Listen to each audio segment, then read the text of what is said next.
Welcome to 3 Minute Retro, and today we're going to talk about the Commodore 64. The Commodore 64, commonly known as the C64, was manufactured by Commodore Business Machines in August 1982 with a starting price of $595. It was an 8-bit home computer and it had amazing success. Between 1983 and 1986, Commodore 64 sales amounted to about 17 million sold, making them the best-selling personal computers of all time. The Commodore 64 dominated the market with between 30 and 40% of the home computing shares, and it was selling about 2 million units a year, which was outselling IBM PC clones at the time. The Commodore 64 was sold in retail stores instead of electronic stores.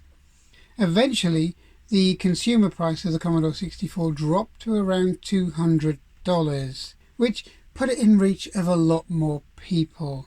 There were approximately 10,000 commercial software titles available, from office tools to applications to games, and the machine was also credited with popularizing the computer demo scene. It was based around the MOS Technology 6510 CPU, working at 1.02 MHz in NTSC or 0.985 MHz in PAL. It had a resolution of 300 by 200 pixels.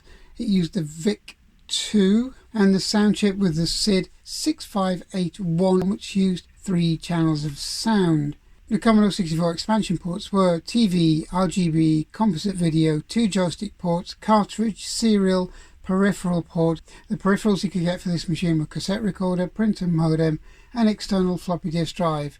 The Commodore 64 has a memory of 64K RAM and it has a 20K ROM. This has been 3 Minute Retro. I hope you enjoyed this. Thanks for watching. Please subscribe and I'll see you again. Thank you.